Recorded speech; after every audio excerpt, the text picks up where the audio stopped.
देखिए जो टॉपिक था हमारा टाइप ऑफ वायरस था। सबसे पहले इसकी डेफिनेशन अगर हम देखें तो डेफिनेशन क्या थी कि ये बेसिकली इंस्ट्रक्शंस होती हैं और इंस्ट्रक्शन इस तरह की होती हैं कि इसका काम होता है डिस्ट्रक्शन परफॉर्म करना। डिस्ट्रक्शन मतलब हमारे कंप्यूटर को लॉजिकली ख़राब करना। लॉजिकली मतलब या तो क्या होगा जी, फोल्डर के अंदर फोल्डर बनता जाएगा, ओपन हम कुछ और करेंगे, ओपन कुछ और हो जाएगा, या हम देखेंगे कि हमारा डाटा ऑटोमेटिकली अपडेट हो गया, डाटा ऑटोमेटिकली डिलीट हो गया। इस तरह के काम होंगे। तो कैसे होंगे ये अब हम पढ़ने लगे वायरसेस की टाइप से। सबसे पहले आता है जी बूट सेक्टर वायरस। तो इसमें हमें पता होना चाहिए बूट क्या होता है, फिर सेक्टर क्या होता है, फिर वायरस क्या होता है। ओके, बूट कहते हैं हम जब हमारा कंप्यूटर ऑन होता है उस प्रोसेस को हम कहते हैं कि बूट हो रहा है। तो सेक्टर क्या होता है, हमारी जो डिस्क होती है वो छोटे छोटे सेक्टर्स और ट्रैक से मिलके बनती है। ऐसे मैं कह सकता हूँ छोटा सा पार्ट जो होता है हार्ड डिस्क का उसे हम सेक्टर कहते हैं। तो बूट सेक्टर क्या होगा, ऐसा छोटा सा पार्ट डिस्क का जहां पे कंप्यूटर जो होता है लोड होता है, मतलब चलता है, जो पार्ट होता है उस पार्ट को हम कहते हैं बूट सेक्टर। तो इसका मतलब जब हमारा कंप्यूटर चलता है और अगर उसमें वायरस आ जाता है उस जगह पे जहाँ पे विंडो लोड होती है, तो उस वायरस का नाम क्या होगा, बूट सेक्टर वायरस। तो जब हमारा कंप्यूटर ऑन होगा तो वायरस भी ऑटोमेटिकली ऑन हो जाएगा। क्यों? क्योंकि उसी जगह पे तो पड़ा हुआ है जहाँ पे कंप्यूटर स्टार्ट होता है।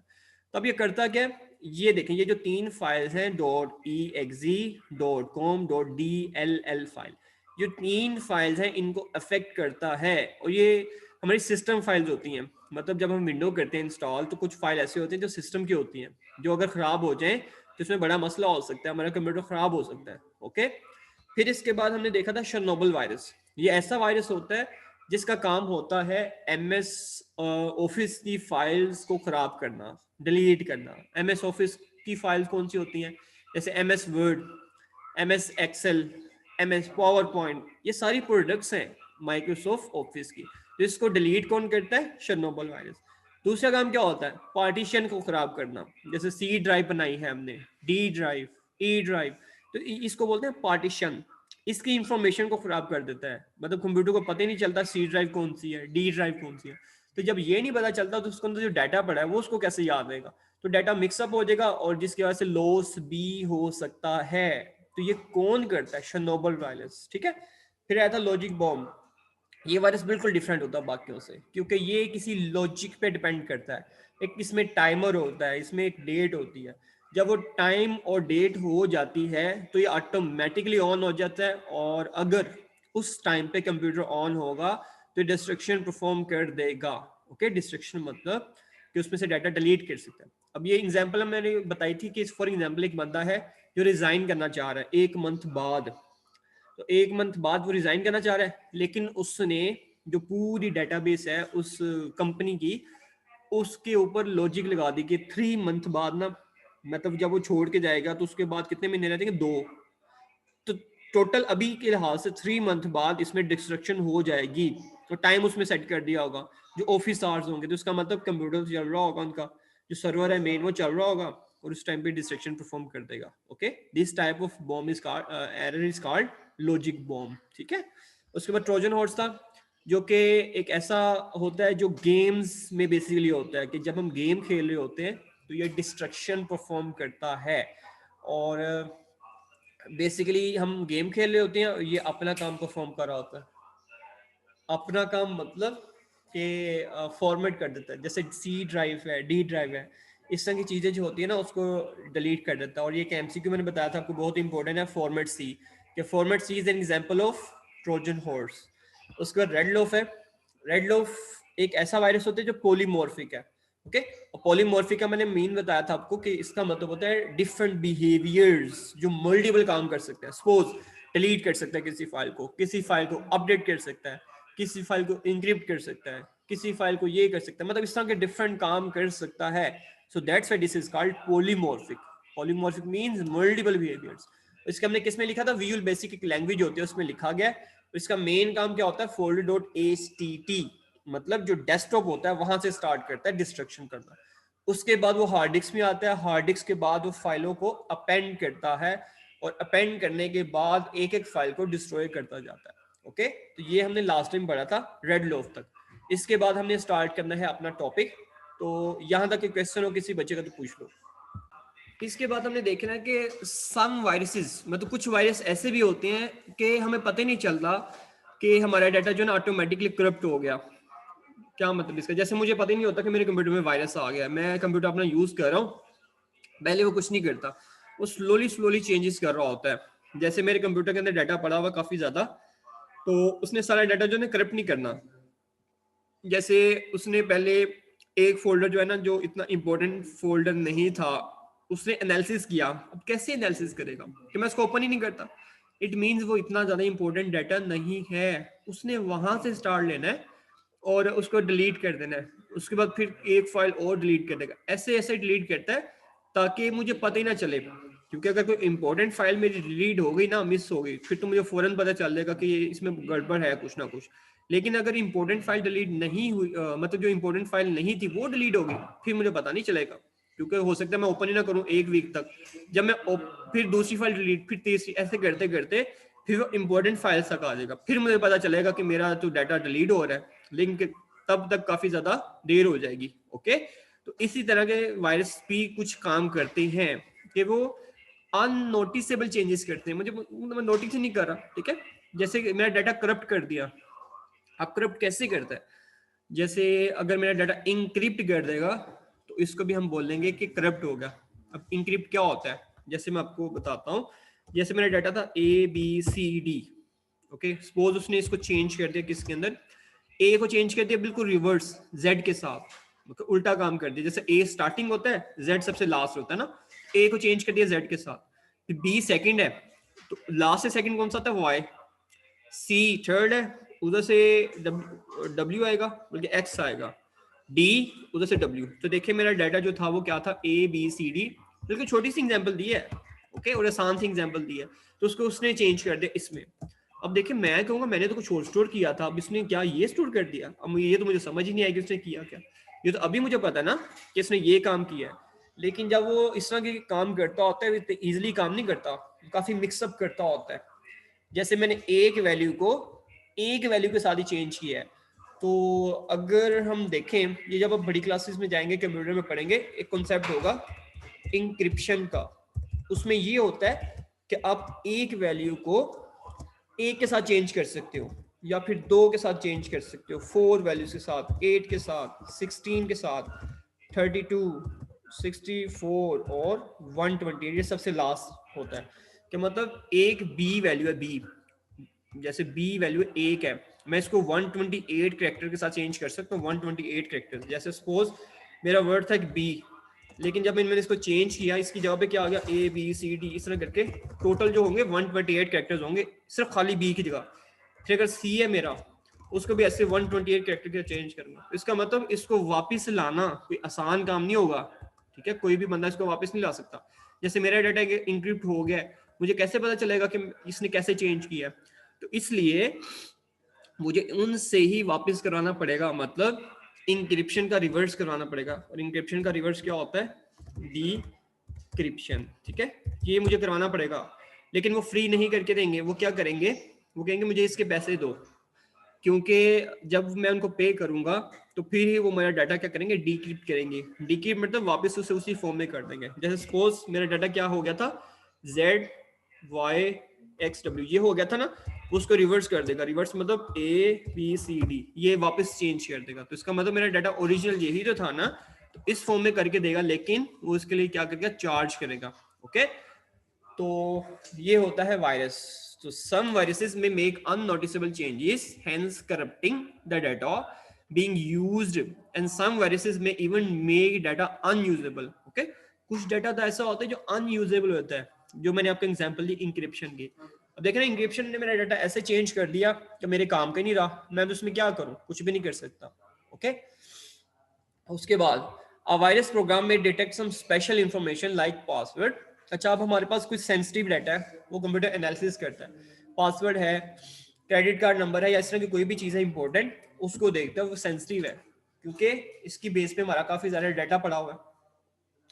पासवर्ड है, उससे आप लॉगिन हो सकते हो, जैसे बैंक में भी लॉगिन हो सकते हो, या अगर हमारा सर्वर है, सर्वर मतलब कि जहाँ पे हम काफ़ी ज़्यादा डाटा स्टोर करते हैं वो है, अब क्या करें कि अगर वो पता चल गया वायरस को, तो वो नेटवर्क के ऊपर किसी और को सेंड कर सकता है। ओके, और जब सेंड करेगा तो फिर जो है ना, फिर डिस्ट्रक्शन भी हो सकती है। डिस्ट्रक्शन मतलब या किसी दूसरे बंदे के हाथ लग गया जो हैकर वगैरह है, तो वो क्या कर सकता है, वो इसको यूज करके गलत तरीके से इस्तेमाल कर सकता है।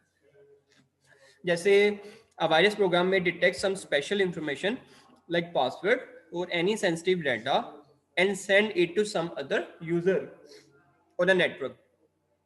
कि एक वायरस ऐसा प्रोग्राम भी हो सकता है, पहले तो डिटेक्ट करता है, मतलब ढूंढता है, और किसी स्पेशल इंफॉर्मेशन को, जो पासवर्ड हो सकती है, क्रेडिट कार्ड नंबर, इस तरह को कोई भी इंफॉर्मेशन हो सकती है जिसको हम सेंसिटिव डाटा कहते हैं, और फिर बाद में सेंड कर देगा किसी और को नेटवर्क के ऊपर, किसी बंदे को भी रैंडमली सेंड कर सकता है।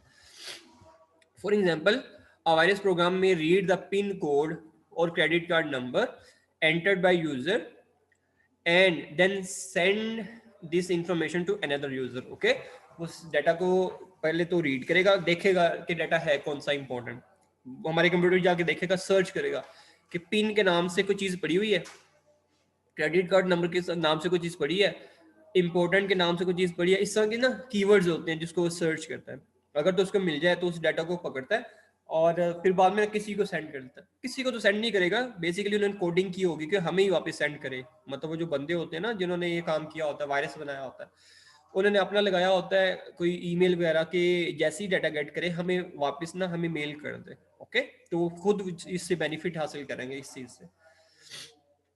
इसी तरह ये भी काफी इंपॉर्टेंट है और हमारे साथ ये चीज होती है जो अब हम लास्ट में पढ़ने लगे हैं, कि कुछ वायरस ऐसे होते हैं जो हमारे रिसोर्सेज को अनअवेलेबल कर देते हैं।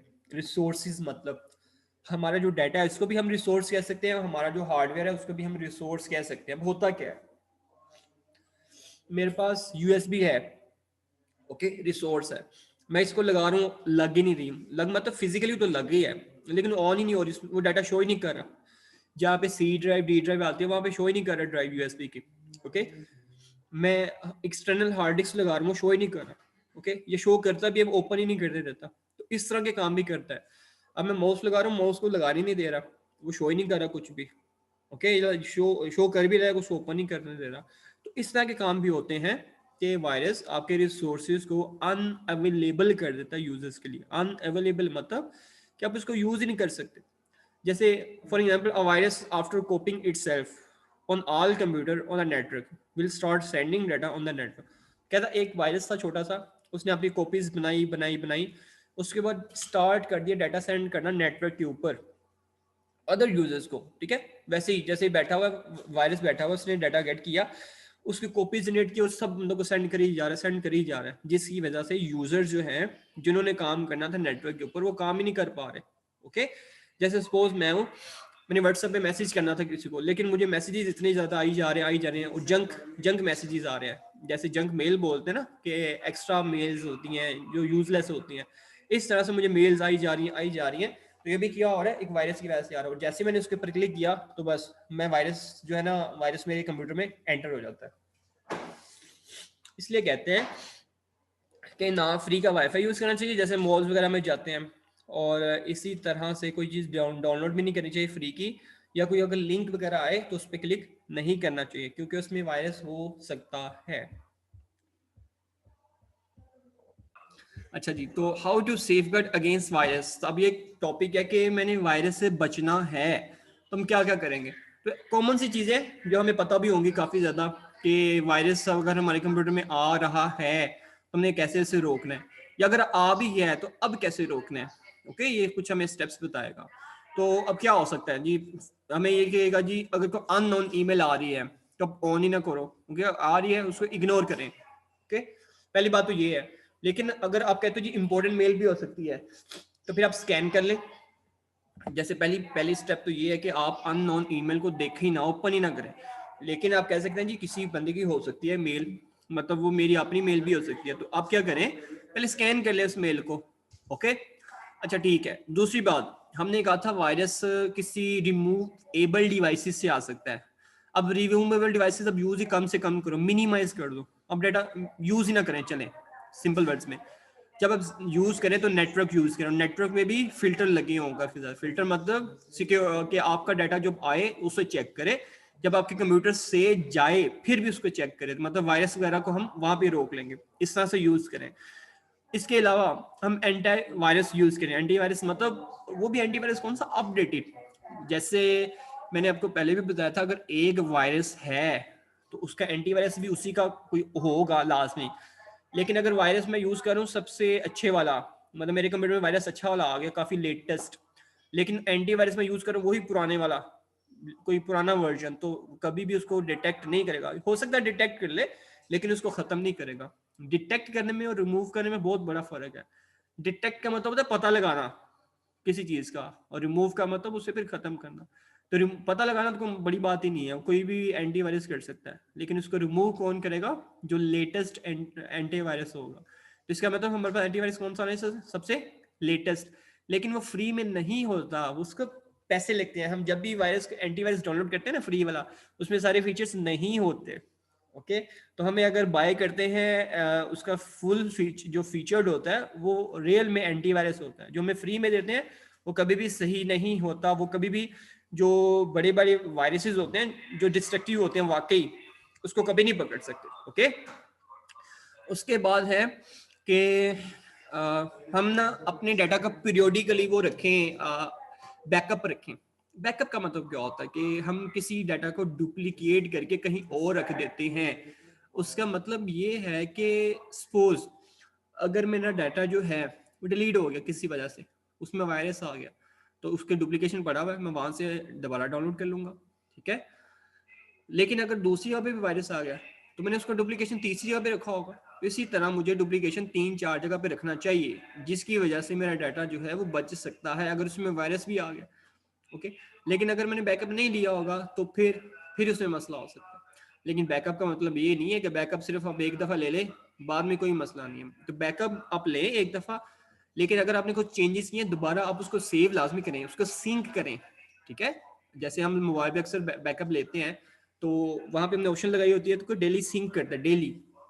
इसका मतलब ये है कि डेली मैं जो जो चेंजेस करता हूँ वो डुप्लीकेशन में भी हो रही है वहां पे। ऐसा ना हो कि मैंने एक दफा बैकअप ले लिया उसके बाद कभी बैकअप ही नहीं लिया, मतलब उसको सिंक ही नहीं किया, तो मेरे पास सिर्फ वो डाटा पड़ा होगा जब मैंने बैकअप लिया तो वो पड़ा होगा। उसके बाद जो डाटा मैंने रखा है वो तो पड़ा ही नहीं होगा। सपोज मैंने डे 1 जो था, जैसे हमारा ऑनलाइन क्लासेस हो रही है, डे 1 का मैंने डाटा जो था उसका बैकअप ले लिया, अब सिर्फ डे 1 का मेरे पास डाटा पड़ा वो डुप्लीकेट। अब जो लास्ट डे होगा उस दिन तक मैंने अगर उसको सिंक नहीं किया तो कोई भी डाटा मेरे पास नहीं होगा, सिर्फ फर्स्ट डे के अलावा। तो ये तो मेरे पास सही वाला बैकअप ही नहीं है। इसका मतलब एक तो अपने बैकअप लेना है, दूसरा बैकअप आपने अपडेटेड रखना है, मतलब आपने उसको बार बार सिंक करना है। ठीक हो गया। उसके बाद आपके पास जो भी एंटीवायरस होगा उसको आपने अपडेट करते रहना है। ओके, और उसके अलावा बस तकरीबन यही चीज़ें हैं जो कि आपको पता होनी चाहिए, ठीक है। अब इसको हम पढ़ लेते हैं, और जब आपने इसको लिखना है याद करना तो आपने इसको पॉइंट्स में याद करना है। कैसे, जैसे पहले देखते हैं क्या लिखा हुआ है। Following are the few ways following which you can save your computer from getting infected by a virus. ठीक है, ये तो जैसे उसने बताया कि आप वायरस से बच सकते हो, लेकिन कैसे, ये फर्स्ट पॉइंट आ गया। Never open unknown email messages. पहला पॉइंट तो ये बन गया कि भाई कभी भी अननोन ईमेल को ओपन ही ना करो, ठीक है। दूसरा पॉइंट हम करोगे, scan for virus all email messages even if you know the sender of the message. अगर आपको पता भी है कि सेंडर कौन है, ठीक है, आपका कोई दोस्त ही है या टीचर कोई भी है, तो फिर भी आप उसे स्कैन लाजमी करें, क्योंकि हो सकता है उस बंदे को पता ही ना उसके कंप्यूटर में वायरस हो। जब वो आपको सेंड करेगा कोई चीज तो वायरस भी ऑटोमेटिकली आ जाएगा उस फाइल के साथ। तो पहली बात क्या थी, अननोन ईमेल को ओपन ही ना करें, फर्स्ट पॉइंट था। इस पॉइंट को आप नेक्स्ट लाइन में लिखेंगे, उसी लाइन में नहीं लिखेंगे। ओके, कि scan for virus all email messages even if you know the sender of the message. ठीक है, 2 पॉइंट हो गए। Third point, you should also minimize the data transfer between computer through the use of floppy disk and other removable media। ठीक है, ये 3 point हो गए कि भाई डाटा ट्रांसफर मिनिमाइज कर दो। अब डाटा ट्रांसफर करेंगे तो आपके जो एरर है वो भी ट्रांसफर होने के चांसेस हैं, तो आप रिमूव ही ना, मतलब आप यूज ही ना करें वो चीज। ठीक है, उसके बाद while using internet do not download freeware software लो जी, ये बड़ा इंपॉर्टेंट पॉइंट है जो पहले मैंने मिस कर दिया बताना। एक होता है फ्रीवेयर सॉफ्टवेयर, ठीक है, यहाँ पे मैं लिख देता हूँ फ्रीवेयर। एक होता है शेयरवेयर, ओके, शेयरवेयर। जो फ्रीवेयर सॉफ्टवेयर है ये क्या होता है, फ्री फॉर एंटायर लाइफ, मतलब पूरी जिंदगी ये फ्री सॉफ्टवेयर है, कभी भी वो पैसे नहीं मांगेगा। लेकिन शेयरवेयर क्या होता है कि फ्री तो है बट किसके लिए, लिमिटेड टाइम के लिए, ओके। मतलब एक टाइम पीरियड, जैसे ट्रायल पीरियड आप कह सकते हो, फ्री तो है लेकिन ट्रायल पीरियड के बाद हम उसको यूज नहीं कर सकते फ्री में, वैसे पैसों से कर सकते हैं लेकिन फ्री नहीं कर सकते। अब क्योंकि ये हमारा थोड़ी है तो इसका मतलब हम उसमें चेंजेस नहीं कर सकते खुद से, ओके, नो चेंजेस अलाउ। मतलब अगर मैं खुद चाहूंगा तो कोडिंग के अंदर जाके चेंजेस कर सकूं तो मैं चेंजेस नहीं कर सकता, क्योंकि ये बिल्कुल फ्री है तो इसमें मैं चेंजेस कर सकता हूँ, ये चेंजेस मुझे अलाउ करता है। इट मीन मैं इसके अंदर चेंजेस करूंगा और उसको सेल भी कर सकता हूँ। ये मेरे पास एक क्या कहते हैं ये चीज़ है कि क्योंकि बिल्कुल फ्री है, मैं इसको डाउनलोड करूंगा, इसके अंदर कोडिंग भी मेरे पास है सॉफ्टवेयर की, इसमें मैं चेंजेस करके इसको सेल भी कर सकता हूँ। लेकिन ये सॉफ्टवेयर सिर्फ मुझे इंस्टॉल करने के लिए मिलेगा और लिमिटेड होगा, कंपनी वाले कभी भी इसको पेड कर सकते हैं। जैसे हमारे पास जितने भी सॉफ्टवेयर डाउनलोड करते हैं ना प्ले स्टोर वगैरह में से, वो शेयरवेयर होते हैं और कभी भी फ्रीवेयर नहीं होते, क्योंकि हमें उसकी कोडिंग नहीं मिलती, हमें सिर्फ सॉफ्टवेयर मिलता है, उसको यूज करते हैं और वो कंपनी वाले किसी भी टाइम उसको लिमिटेड कर सकते हैं, उसको जो है वो रोक सकते हैं और एक ना की वगैरह लगा देंगे कि जिसके पास ये की है सिर्फ वही उसे यूज कर सकता है, तो फिर हमें उसको पे करना पड़ेगा। तो इसका मतलब व्हाट्सएप भी शेयरवेयर है, ओके। लेकिन फ्रीवेयर कौन से सॉफ्टवेयर होते हैं, अक्सर ऐसे होते हैं जो बिल्कुल फ्री होते हैं और ये बहुत ही खतरनाक होते हैं ये वाले सॉफ्टवेयर। क्यों, क्योंकि बिल्कुल फ्री है। जब कोई चीज़ फ्री होती है तो उसके अंदर कोई वायरस डाल सकता है। जैसे मैंने एक सॉफ्टवेयर बनाया, उसके अंदर वायरस डाल दिया और अपलोड कर दिया किसी वेबसाइट के ऊपर, मैंने कहा डाउनलोड करो, फ्री है, आप इसमें चेंजेस भी कर सकते हो। अब जो लोग देखें जहाँ फ्री है, जब वो डाउनलोड करेंगे यूज़ करेंगे तो उसमें वायरस होगा, लेकिन वो मुझे क्लेम नहीं कर सकते कि मैंने आपसे जो है वायरस लिया था, डाउनलोड किया था, तो उसको मैंने यूज़ करने से मेरे कंप्यूटर में वायरस आ गया। क्यों क्लेम नहीं कर सकते, क्योंकि फ्री की चीज़ है, फ्री की चीज़ पे कभी भी क्लेम नहीं कर सकते। अगर पैसों वाली होती जैसे ये है, इसमें वायरस होता तो आप उसको क्लेम कर सकते थे कि भाई आपने मुझे फ्री दी थी लेकिन लिमिटेड टाइम के लिए थी, तो आपने इसमें वायरस क्यों डाला। लेकिन यहाँ पे वायरस आ सकता है फ्रीवेयर। तो यही तो पॉइंट था हमारे पास कि आपने कभी भी फ्रीवेयर सॉफ्टवेयर डाउनलोड नहीं करने, मतलब फ्री वाले सॉफ्टवेयर कभी भी यूज नहीं करने। अगर सपोज आपने करना भी है, पहले उसे चेक करें वायरस तो नहीं है, एंटीवायरस, अगर वायरस है तो कभी ना उसको इंस्टॉल करें, ओके। उसके बाद है कि एक ये पॉइंट आ गया, इस नेक्स्ट पॉइंट है always use a virus detecting software. Simple word से एंटीवायरस यूज करें। ये उसे नाम बताया, नॉर्टन, एमकैफे, डॉक्टर सोलोमोन, ये सारे ये बेसिकली वायरसेस के खिलाफ हैं जो एंटीवायरस हैं। अब ये सारे आपको नाम आने चाहिए क्योंकि एमसीक्यू आता है कि which one is not anti virus, antivirus कौन सा नहीं है। अब ये होता है, ये होता है, ये होता है, एक वायरस का नाम डाल देते हैं। अब वायरस आपको पता है एंटीवायरस थोड़ी है, तो इसलिए आपने ध्यान से देखना है इसके नाम, नोटोन, एमकैफे और डॉक्टर सोलोमोन, ये सारे क्या है हमारे पास एंटीवायरस हैं। ये डिटेक्ट करते हैं किसी चीज को, मतलब वायरस को डिटेक्ट करते हैं, ढूंढते हैं और डिलीट कर देते हैं, ठीक है। उसका नेक्स्ट पॉइंट आपने क्या करना है, you should periodically update these programs, मतलब एंटीवायरस को आपने अपडेट रखना है ताकि वायरस को डिस्कवर कर सके, मतलब ढूंढ सके और उसके बाद उसको डिलीट कर सके। लेकिन अगर आपके पास ओल्डर वर्जन है, हो सकता है वो डिटेक्ट ही ना कर सके, और जब डिटेक्ट ही नहीं करेगा तो फिर उसको रिमूव क्या करेगा, ठीक है। तो पहले डिटेक्ट करता है फिर रिमूव। तो आपके पास वायरस कौन, एंटीवायरस कौन सा आना चाहिए, हमेशा अपडेटेड। उसके बाद अगर आपने आपको सेव रखना है तो आपके पास क्या होना चाहिए, बैकअप। ये बड़ा इंपॉर्टेंट पॉइंट है, हमेशा आपके पास बैकअप होना चाहिए।